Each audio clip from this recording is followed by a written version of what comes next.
श्रीमद् भगवद गीता सार अध्याय 8। प्रस्तुतकर्ता संजय कुमार।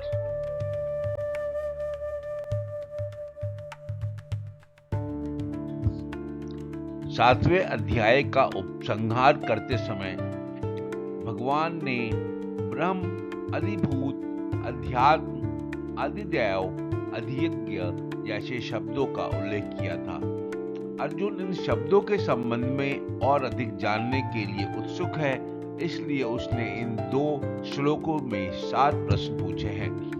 इनमें से 6 प्रश्न श्री कृष्ण द्वारा उल्लिखित शब्दों से संबंधित है।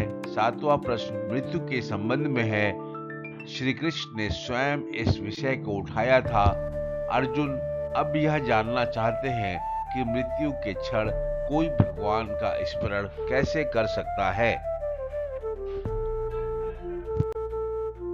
अर्जुन उवाच किम तद् ब्रह्म किम ध्यात्मम् किम कर्म पुरुषोत्तम अधिभूतं च किम प्रोक्तमधिदैवं किमुच्यते अधियज्ञः कथं कोऽत्र देहस्मिन् मधुसूदन प्रयाण काले च कथं ज्ञेयोऽसि नियतात्मभिः।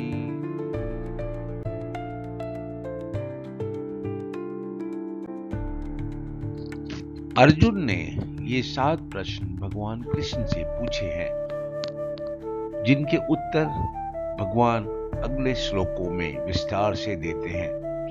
अर्जुन ने कहा, हे भगवान, ब्रह्म क्या है, अध्यात्म क्या है और कर्म क्या है, अधिभूत को क्या कहते हैं और अधिदैव किसे कहते हैं। हे मधुसूदन, अधिज्ञ कौन है और यह अधिज्ञ शरीर में कैसे रहता है। हे कृष्ण, दृढ़ मन से आपकी भक्ति में लीन रहने वाले मृत्यु के समय आपको कैसे जान पाते हैं। मूलतः अर्जुन इन परिभाषिक शब्दों के अर्थ जानना चाहते थे, जिसका उपयोग कृष्ण ने पिछले अध्यायों में किया था। इन प्रश्नों के माध्यम से अर्जुन सृष्टि के मूलभूत तत्वों, व्यक्तिगत आत्मा, अध्यात्म, यज्ञ के उद्देश्य और मृत्यु के क्षण में ईश्वर को जानने की प्रक्रिया को समझना चाहते थे।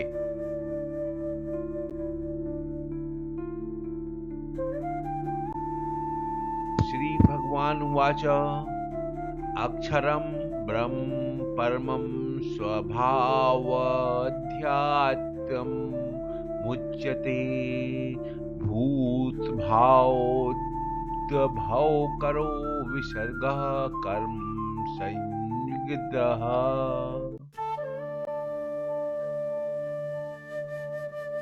भगवान बोले, जो अविनाशी है वह परम ब्रह्म है। जीव का अपना स्वरूप या आत्मा ही अध्यात्म कहलाता है। प्राणियों के शरीर की उत्पत्ति और विकास करने वाला जो त्याग अर्थात यज्ञ सृजन की प्रक्रिया है, वह कर्म नाम से जाना जाता है। दूसरे शब्दों में परम कृपालु भगवान ने कहा कि परम अविनाशी सत्ता को ब्रह्म कहा जाता है। मनुष्य की अपनी आत्मा को अध्यात्म कहा जाता है। प्राणियों के दैहिक कर्मों और उनकी विकास प्रक्रिया को कर्म या सकाम कर्म कहा जाता है।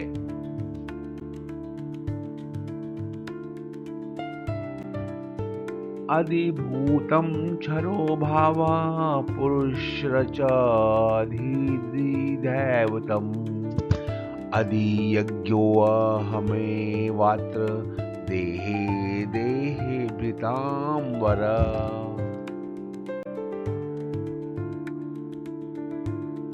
हे देवधारियों में श्रेष्ठ अर्जुन, नाशवान स्वभाव अर्थात परिवर्तनशील भौतिक प्रकृति अधिभूत है और संपूर्ण ब्रह्मांड का नियंता विराट पुरुष अर्थात परमात्मा का व्यक्त रूप अधिदैव है तथा हे अर्जुन, इस शरीर में अधियज्ञ मैं ही हूं। इस श्लोक का दूसरे शब्दों में भावार्थ कहा जा सकता है कि हे देहधारियों में श्रेष्ठ, भौतिक अभिव्यक्ति जो निरंतर परिवर्तित होती रहती है उसे अधिभूत कहते हैं। भगवान का विश्व रूप जो इस सृष्टि में देवताओं पर भी शासन करता है उसे अधिदैव कहते हैं। सभी प्राणियों के हृदय में स्थित है। मैं परमात्मा अधियज्ञ या सभी यज्ञों का स्वामी कहलाता हूं।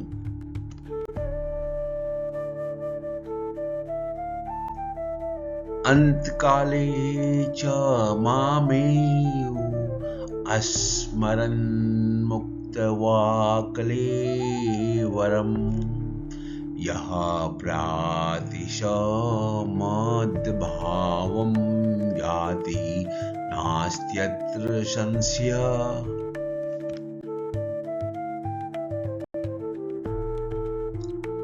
भगवान श्री कृष्ण ने कहा, जो मनुष्य जीवन के अंतकाल में मेरा ही स्मरण करता हुआ शरीर को त्याग कर जाता है वह मेरे परम धाम को प्राप्त होता है। इसमें तनिक भी संदेह नहीं है। दूसरे शब्दों में, वे जो शरीर त्यागते समय मेरा स्मरण करते हैं वे मेरे पास आएंगे। इस संबंध में निश्चित रूप से कोई संदेह नहीं है।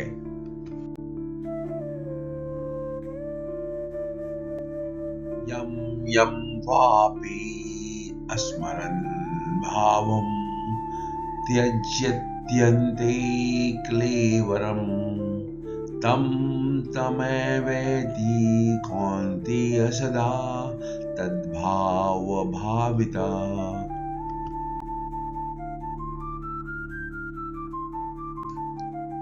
हे कुंती पुत्र, मृत्यु के समय शरीर छोड़ते हुए मनुष्य जिसका स्मरण करता है वह उसी गति को प्राप्त होता है, क्योंकि वह सदैव ऐसे चिंतन में लीन रहता है।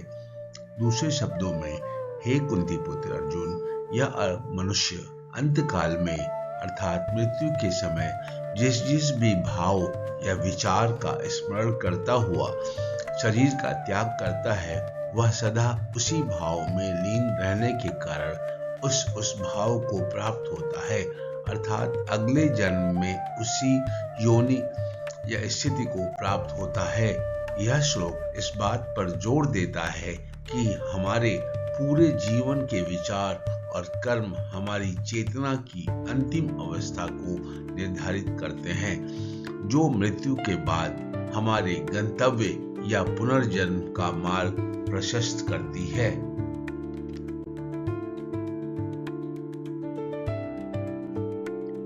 तस्मात् सर्वेषु कालेषु मामनु स्मर युध्य च मया अर्पित मनोबुद्धिर्मा मे वैश्य अस्य संशयम्।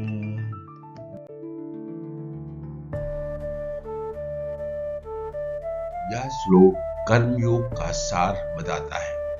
इसलिए सदा मेरा स्मरण करो और युद्ध लड़ने के अपने कर्तव्य का पालन करो। अपना मन और बुद्धि मुझे समर्पित करो, तब तुम निश्चित रूप से मुझे पालोगे, इसमें कोई संदेह नहीं। दूसरे शब्दों में, हे अर्जुन, इसलिए तुम सब समय में निरंतर मेरा स्मरण करो और युद्ध भी करो। इस प्रकार मुझ में मन और बुद्धि को अर्पित करके तुम निसंदेह मुझे ही प्राप्त होगे।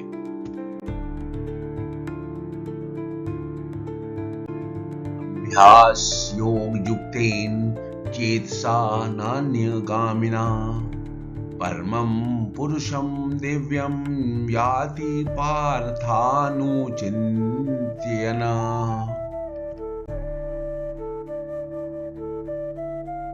यह श्लोक बता बताता है कि ईश्वर को प्राप्त करने का सही तरीका क्या है। इसका भावार्थ यह है कि हे पार्थ, जो मनुष्य अभ्यास रूप योग से युक्त एकाग्र अर्थात अन्यत्र न जानने वाले चित्त से निरंतर चिंतन करता हुआ दिव्य अर्थात अलौकिक परम पुरुष परमात्मा को प्राप्त होता है। दूसरे शब्दों में हे पार्थ, अभ्यास के द्वारा जब तुम अविचलित भाव से मन को मुझे पुरुषोत्तम भगवान के स्मरण में लीन करोगे, तब तुम निश्चित रूप से मुझे पालोगे। कवियं पुराण मनुशासितार मनोरणीयां स मनु अस्मरेद सर्वस्य धातर्मचिन्त्य रूपमादित्य वर्णं तमसः परस्तात् प्रयाण काले मनसा चलेन भक्त्या युक्तो योग बलेन चैव भ्रूर्मध्ये प्राणमावेश्य सम्यक स तं परं पुरुषमुपैति दिव्यम्।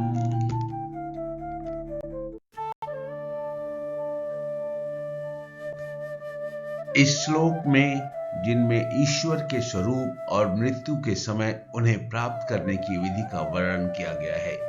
भगवान सर्वज्ञ आदि पुरुष नियंता सूक्ष्म से सूक्ष्मता सबका पालक अज्ञानता के सभी अंधकारों से परे और सूर्य से अधिक तेजवान है और अचिंतनीय दिव्य स्वरूप के स्वामी है।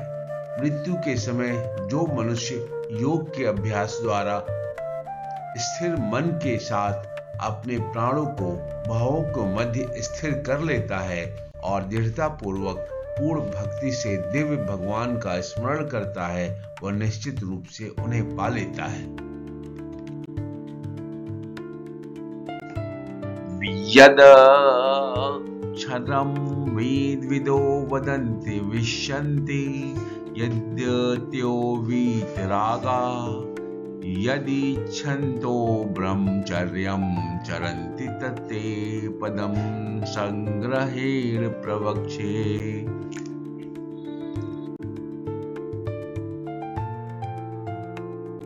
इस श्लोक में भगवान श्री कृष्ण उस परम लक्ष्य अर्थात मोक्ष या ब्रह्म पद का वर्णन कर रहे हैं जिसे प्राप्त करने के लिए ज्ञानी जन प्रयास करते हैं। वेद के जानकार विद्वान जिस परम पद को अक्षर अर्थात अविनाशी कहते हैं, अशक्ति से रहित अर्थात वीतरागी यति जन यानी सन्यासी या साधक जिसमें प्रवेश करते हैं और जिस अविनाशी पद को प्राप्त करने की इच्छा से साधक ब्रह्मचर्य का पालन करते हैं, उस पद को मैं तुम्हें संक्षेप में बताऊंगा। दूसरे शब्दों में वेदों के ज्ञाता उसका वर्णन अविनाशी के रूप में करते हैं। महान तपस्वी ब्रह्मचर्य व्रत का पालन करते हैं और उसमें स्थित होने के लिए सांसारिक सुखों का त्याग करते हैं। मैं तुम्हें इस मुक्ति के मार्ग के संबंध में संक्षेप में बताऊंगा।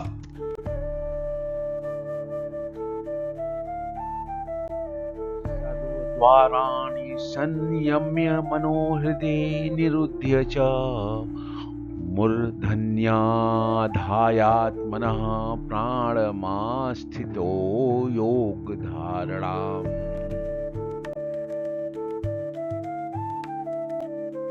यह श्लोक उस योग विधि का पहला चरण बताता है जिसके द्वारा अक्षर अर्थात अविनाशी ब्रह्म को प्राप्त किया जा सकता है। सभी इंद्रिय द्वारों अर्थात शरीर के 9 द्वार आंख, कान, नाक, मुंह, मल मूत्र के द्वार को भली भांति रोककर विषयों से हटाकर मन को हृदय देश में स्थिर करके और उस प्राण अर्थात जीवन वायु को मस्तिष्क में स्थापित करके मनुष्य योग धारणा में स्थिर होता है। दूसरे शब्दों में शरीर के समस्त द्वारों को बंद कर मन को हृदय स्थल पर स्थिर करते हुए और प्राणवायु को सिर पर केंद्रित करते हुए मनुष्य को दृढ़ यौगिक चिंतन में स्थित होना चाहिए।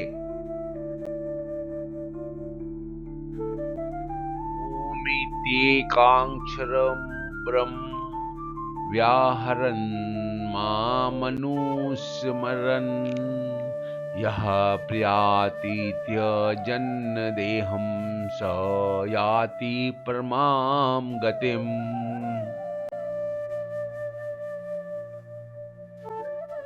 यह श्लोक पिछले 2 श्लोकों में बताई गई योग साधना की विधि को पूर्ण करता है और सार बताता है। जो मनुष्य ओम इस एक अक्षर वाले ब्रह्म का उच्चारण करता हुआ और साथ ही मेरा स्मरण करता हुआ शरीर का त्याग करता है, वह परम गति अर्थात सरोज धाम या मोक्ष को प्राप्त होता है। दूसरे शब्दों में, जो देह त्यागते समय मेरा स्मरण करता है और पवित्र अक्षर ओम का उच्चारण करता है, वह परम गति को प्राप्त करता है। यह श्लोक पिछले 2 श्लोकों में बताई गई योग साधना की विधि को पूर्ण करता है और सार बताता है। जो मनुष्य ओम इस एक अक्षर वाले ब्रह्म का उच्चारण करता हुआ और साथ ही मेरा स्मरण करता हुआ शरीर का त्याग करता है, वह परम गति अर्थात सरोज धाम या मोक्ष को प्राप्त होता है। दूसरे शब्दों में, जो देह त्यागते समय मेरा स्मरण करता है और पवित्र अक्षर ओम का उच्चारण करता है, वह परम गति को प्राप्त करता है।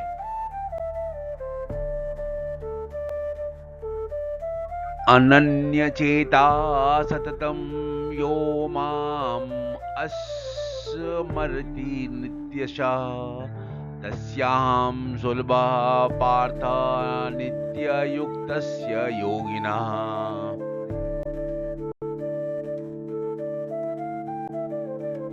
इस श्लोक में भगवान श्री कृष्ण ने अपने अनन्य भक्तों के लिए एक विशेष आश्वासन दिया है।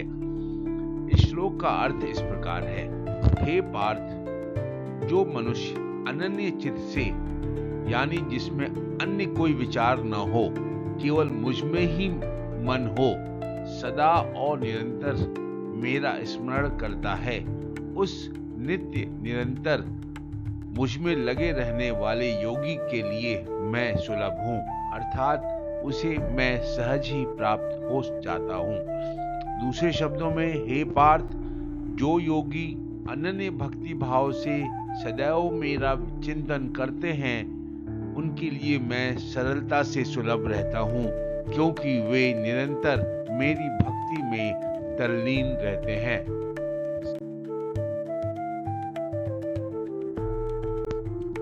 मामुपेत्य पुनर्जन्म दुख आलयम शाश्वतम नाप्नुवन्ति महात्माना संसिद्धिं परमां गता।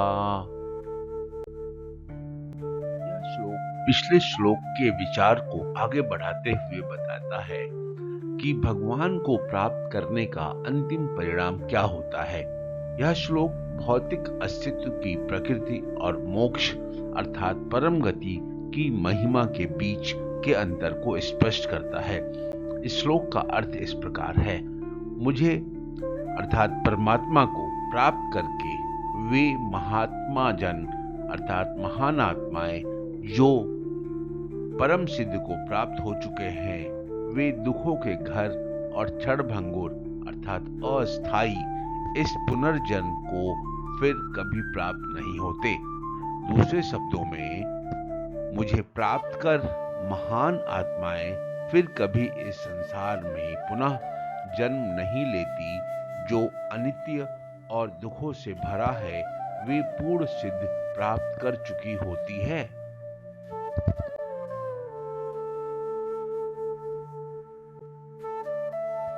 आब्रहम भुवनाल्लोका पुनरावर्तिनो अर्जुना मामुपेत्य तु कौन्तेय पुनर्जन्म न विद्यते।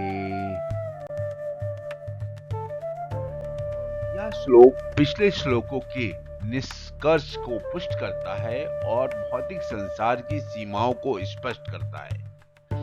भगवान श्री कृष्ण यहाँ भौतिक ब्रह्मांड की चक्रीय और अस्थायी प्रकृति के विपरीत अपने दिव्य निवास की शाश्वत प्रकृति पर जोर देते हैं।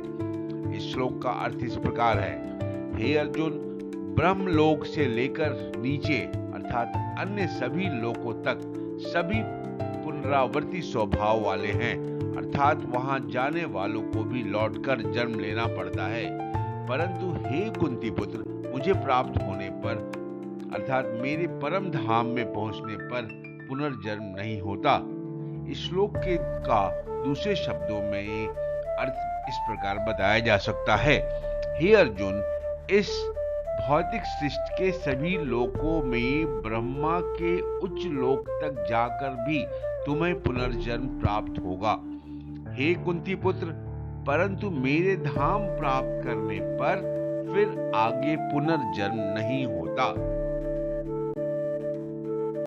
सहस्त्रयुग पर्यंत महर्य ब्रह्मणो विदुहा रात्रिम युग सहस्रांताम ते अहोरात्र विदो जना।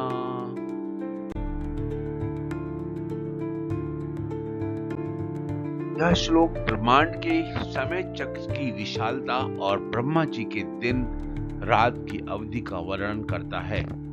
यह श्लोक समय की उस विशाल मापनी अर्थात स्केल का वर्णन करता है जिसे हिंदू धर्म ग्रंथों में कल्प कहा जाता है।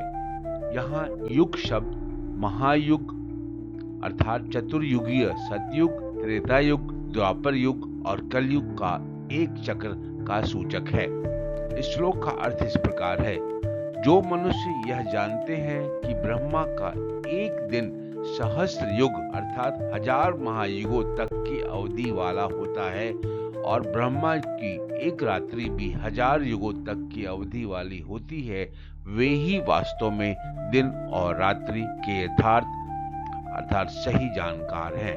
दूसरे शब्दों में अर्थ इस प्रकार बताया जा सकता है, 4 युग अर्थात महायुग के 1000 चक्र को ब्रह्मा का एक दिन माना जाता है। इतना ही अवधि की उसकी एक रात्रि होती है। इसे वही बुद्धिमान समझ सकते हैं जो दिन और रात्रि की वास्तविकता को जानते हैं।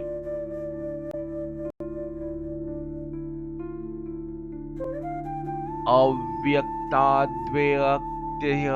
सर्वाः प्रभवन्त्यः हरागमे रात्रयागमे प्रलीयन्ते तत्रैवाक्त संगते।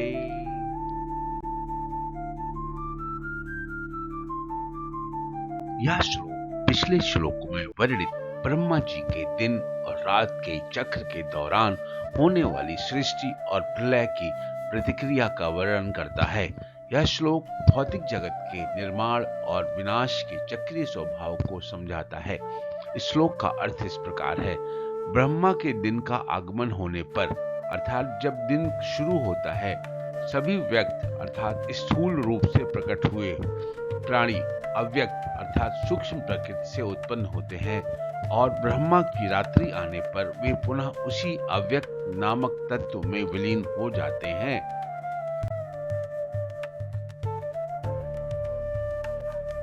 भूतग्रामा स एवायम् भूत्वा भूत्वा प्रलीयते रात्रयागमे अवशः पार्थ प्रभवत्य हरागमे।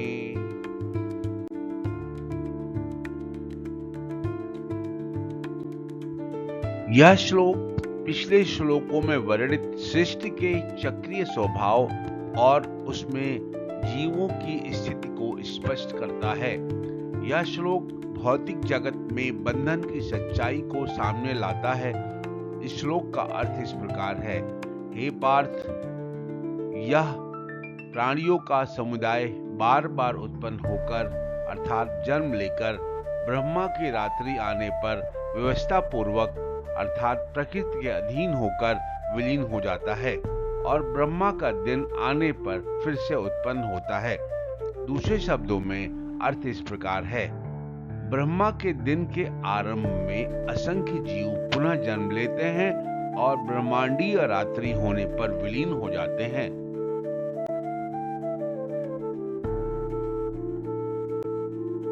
परस्तस्मातु भावन्यो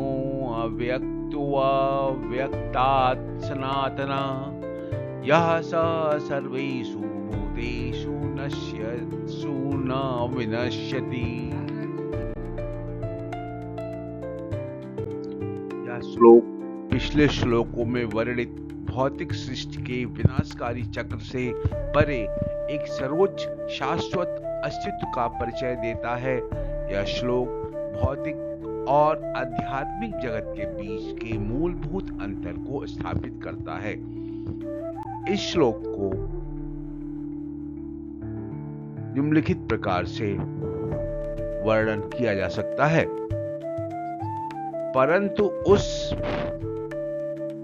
ब्रह्म की रात्रि में विलीन होने वाली अव्यक्त प्रकृति से भी परे एक दूसरा सनातन अर्थात शाश्वत अव्यक्त भाव अर्थात दिव्य अस्तित्व या परम धाम है, जो संपूर्ण भौतिक प्राणियों को नष्ट होने पर भी कभी कष्ट नहीं होता।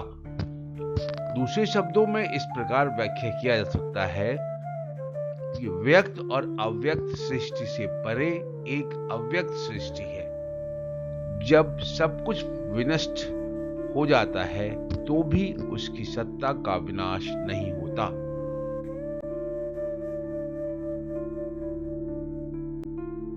अव्यक्तो अक्षर इत्युक्तस्माहु परमां गतिम यं प्राप्य न निवर्तन्ते तदध्यां परमं मम।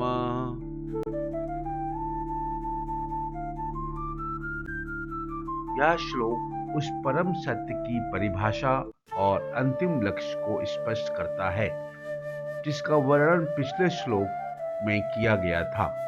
यह श्लोक भौतिक सृष्टि के चक्र से मुक्ति की अंतिम अवस्था को परिभाषित करता है। इस श्लोक का अर्थ इस प्रकार है, जिसे अव्यक्त अर्थात अप्रकाशित या अप्रकट और अक्षर अर्थात अविनाशी कहा गया है, उसी को सर्वोच्च गंतव्य अर्थात परम गति कहते हैं, जिससे प्राप्त करके मनुष्य इस संसार में फिर कभी वापस नहीं लौटते। वही मेरा अर्थात परमात्मा का परम धाम है। दूसरे शब्दों में इस प्रकार व्याख्या किया जा सकता है, यह अव्यक्त स्वरूप ही परम गंतव्य है और यहाँ पहुंचकर फिर कोई इस नश्वर संसार में लौटकर नहीं आता। यह मेरा परम धाम है।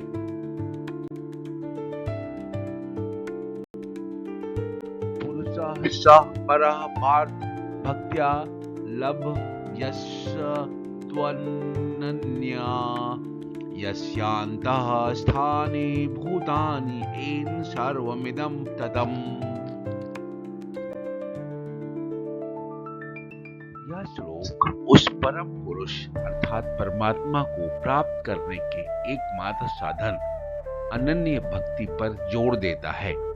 यह श्लोक उस परम धाम के स्वामी परमेश्वर के स्वरूप और उन्हें प्राप्त करने के तरीके का सार प्रस्तुत करता है। इस श्लोक का अर्थ इस प्रकार है, हे पार्थ, वह परम पुरुष अर्थात परमात्मा जिसके अंतर्गत समस्त प्राणी स्थित है और जिससे यह संपूर्ण जगत व्याप्त है, वह अनन्य भक्ति के द्वारा ही प्राप्त किया जा सकता है। दूसरे शब्दों में इस प्रकार व्याख्या किया जा सकता है, परमेश्वर का दिव्य व्यक्तित्व सभी सत्ताओं से परे है। यद्यपि यह सर्वव्यापक है और सभी प्राणी उसके भीतर रहते हैं, तथापि उसे केवल भक्ति द्वारा ही जाना जा सकता है।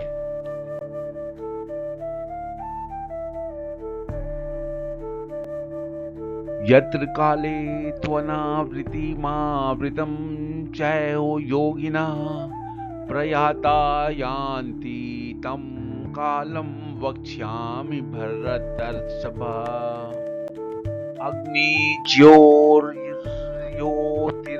शुक्लः षण्मासा उत्तरायणम् तत्र प्रयाता गच्छन्ति ब्रह्मविदो जनाः। धूमो रात्रिस्तथा कृष्णः खण्डमासा दक्षिणायनम् तत्र चान्द्रमसं ज्योतिर्योगी प्राप्य निवर्तते। शुक्ल कृष्णे गति होयेते जगतः शाश्वते मते एक यात्ययनावृत्ति मन्यया वर्तते पुनः।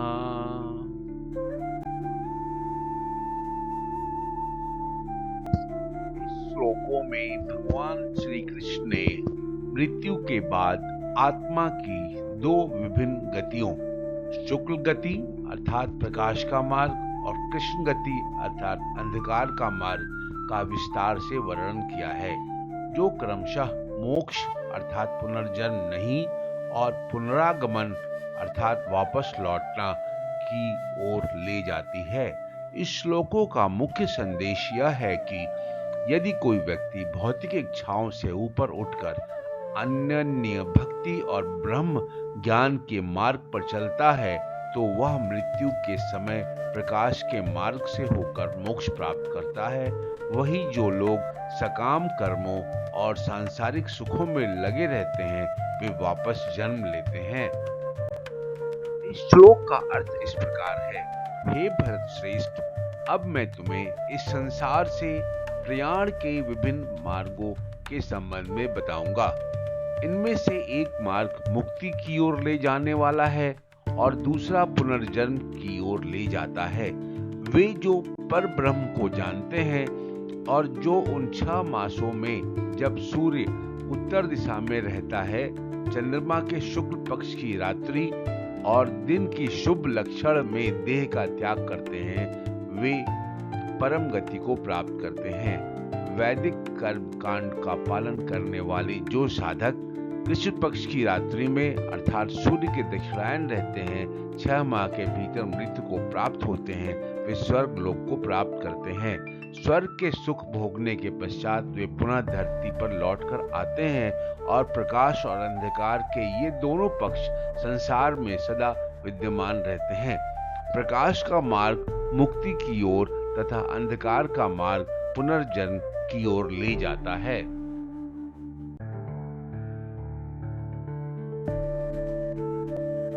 नाते श्रुति पार्थ जानन्यो योगी मोहति कश्चन तस्मात् सर्वेषु कालेषु योग युक्तो भवार्जुन।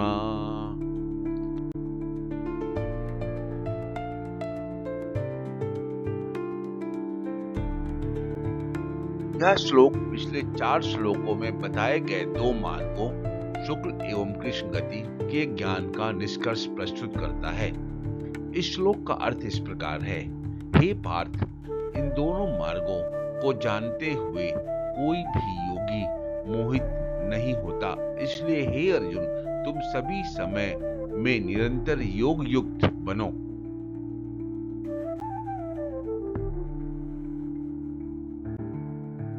वेदेषु यज्ञेषु तपःसु चैव दानेषु यत् पुण्यफलं प्रदिष्टम् अत्येति तत्सर्वमिदं विदित्वा योगी परं स्थानमुपैति चाद्यम्।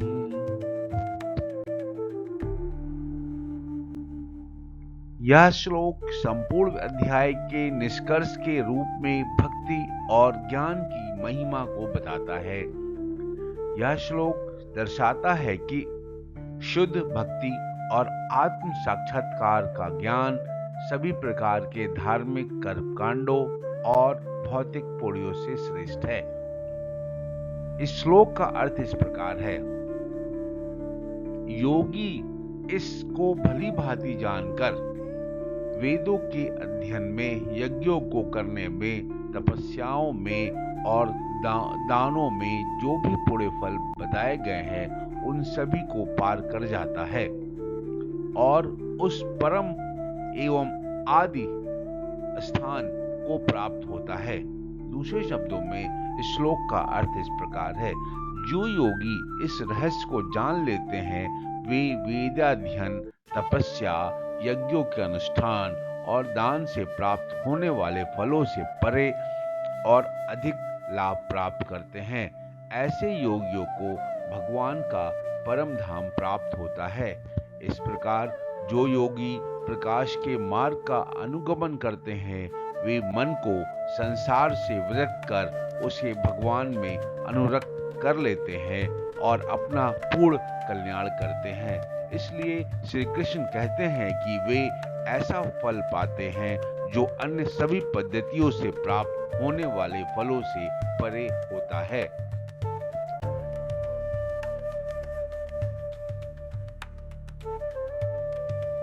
ओम तत्सदिति श्रीमद्भगवद्गीतासूपनिषत्सु ब्रह्म विद्यायां योगशास्त्रे श्रीकृष्णार्जुन संवादे अक्षर ब्रह्म योगो नाम अष्टमोऽध्याय। इस प्रकार श्रीमद्भगवद्गीता का 8वां अध्याय समाप्त होता है। गीता प्रेमियों से निवेदन है, यदि यह वीडियो पसंद आया हो तो इसे जरूर लाइक कर दें एवं सब्सक्राइब करना न भूलें। धन्यवाद।